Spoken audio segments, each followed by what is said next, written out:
Hi friends, ഇന്ന് നമ്മൾ കാട വെച്ചിട്ടുള്ള ഒരു സ്പെഷ്യൽ തവ ഫ്രൈ ആണ് ഉണ്ടാക്കുന്നത്. അപ്പോൾ നമുക്കിത് എങ്ങനെയാണ് പ്രിപ്പയർ ചെയ്യുന്നതെന്നൊക്കെ കണ്ടു നോക്കാം. അതിനു മുന്നായി നിങ്ങൾ എൻ്റെ ചാനൽ ആദ്യമായിട്ട് കാണണമെങ്കിൽ സബ്സ്ക്രൈബ് ചെയ്തൊന്ന് സപ്പോർട്ട് ചെയ്യുക. താഴെ കാണുന്ന ബെൽ ബട്ടൺ കൂടി എനേബിൾ ചെയ്താൽ ഞാൻ അപ്ലോഡ് ചെയ്യുന്ന വീഡിയോസ് നിങ്ങൾക്ക് നോട്ടിഫിക്കേഷനായി വരുന്നതായിരിക്കും. അപ്പോൾ നമുക്ക് അധികം വൈകാതെ തന്നെ വീഡിയോയിലോട്ട് പോകാം.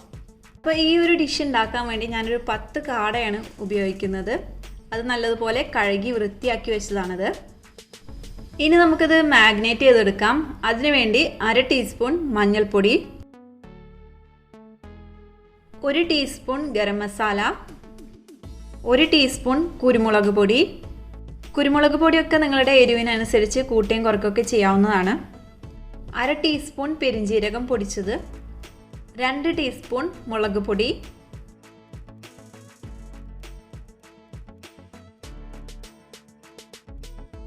1 ടീസ്പൂൺ വിനാഗിരി. അടുത്തതായി ഇതിലേക്ക് 1 ടീസ്പൂൺ വെളുത്തുള്ളി പേസ്റ്റ്, അതേപോലെ തന്നെ 1 ടീസ്പൂൺ ഇഞ്ചി പേസ്റ്റ്,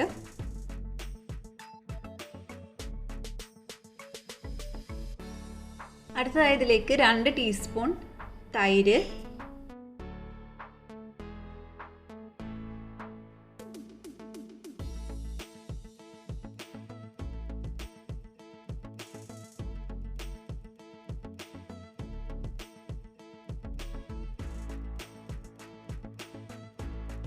ഇനി ഇതെല്ലാം കൂടി നന്നായി മിക്സ് ചെയ്തതിന് ശേഷം കാടയിലേക്ക് തേച്ച് പിടിപ്പിക്കാം. കാട ചെറുതായി വരിഞ്ഞു കൊടുത്തതുകൊണ്ട് തന്നെ അതിൻ്റെ ഉള്ളിലേക്ക് നന്നായി മസാല പിടിച്ച് കിട്ടും. അപ്പോൾ നമുക്കിത് നന്നായി മിക്സ് ചെയ്തതിന് ശേഷം അരമണിക്കൂർ നമുക്കിതൊന്ന് മാറ്റി വെക്കാം.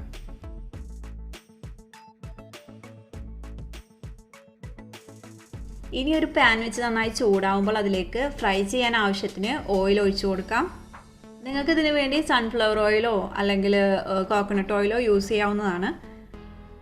ഓയിൽ ഇപ്പോൾ നന്നായി ചൂടായിട്ടുണ്ട്. ഇനി അതിലേക്ക് നമ്മൾ നേരത്തെ മാഗ്നേറ്റ് ചെയ്ത് വെച്ച കാട ഓരോന്നായി ചേർത്ത് കൊടുക്കാം.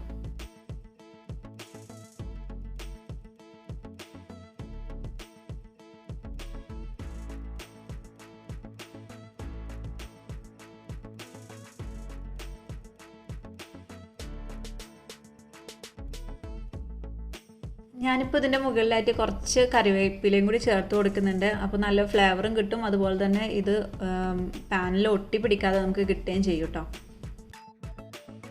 ഒരു സൈഡ് ചെറുതായി ഒന്ന് ഫ്രൈ ആയി വരുമ്പോൾ നമുക്കിതൊന്ന് തിരിച്ചിടാം. ലോ ടു മീഡിയം ഫ്ലെയിമിൽ വെച്ച് വേണം നമ്മളിതൊന്ന് ഫ്രൈ ചെയ്തെടുക്കാൻ. ഹൈ ഫ്ലെയിമിൽ ഒരിക്കലും ഫ്രൈ ചെയ്യരുത്, അപ്പോൾ ഉള്ളിലൊന്നും അധികം വെന്ത് കിട്ടില്ല. ഇപ്പോൾ നമ്മൾ ഫസ്റ്റ് ഇട്ട സെറ്റ് റെഡി ആയിട്ടുണ്ട്. ഇനി നമുക്കിത് പാനിൽ നിന്ന് മാറ്റാം. ഇതുപോലെ ബാക്കി എല്ലാതും നമുക്ക് ഫ്രൈ ചെയ്തെടുക്കാം.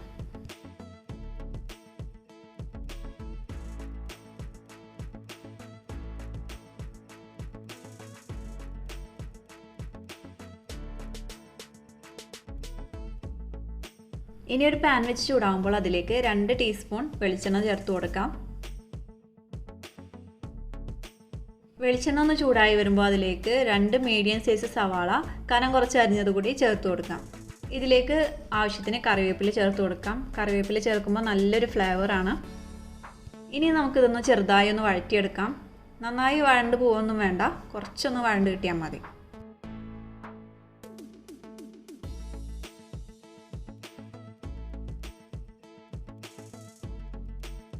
ഇനി ഇതിലേക്ക് എരിവിന് ആവശ്യമായിട്ട് 3 പച്ചമുളക് ചേർത്ത് കൊടുക്കാം. എരിവൊക്കെ നിങ്ങളുടെ ഇഷ്ടത്തിനനുസരിച്ച്. ഇതിലേക്ക് ഞാൻ കുറച്ച് നമ്മൾ നേരത്തെ ഫ്രൈ ചെയ്ത ഓയിൽ ചേർത്ത് കൊടുക്കുന്നുണ്ട്. നല്ലൊരു ഫ്ലേവർ കിട്ടാൻ വേണ്ടിയിട്ടാണ് ഇങ്ങനെ ചെയ്യുന്നത്. നിങ്ങൾക്ക് ആവശ്യമുണ്ടെങ്കിൽ ചെയ്താൽ മതി, അല്ലെങ്കിൽ ഇത് സ്കിപ്പ് ചെയ്യാവുന്നതാണ്. അടുത്തതായി ഇതിലേക്ക് ഒരു വലിയ തക്കാളി ചെറുതായി അരിഞ്ഞത് ചേർത്ത് കൊടുക്കാം.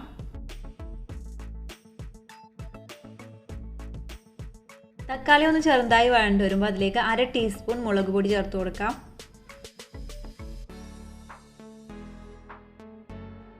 അടുത്തതായി 1/2 ടീസ്പൂൺ ഗരം മസാല പൊടി ചേർക്കാം.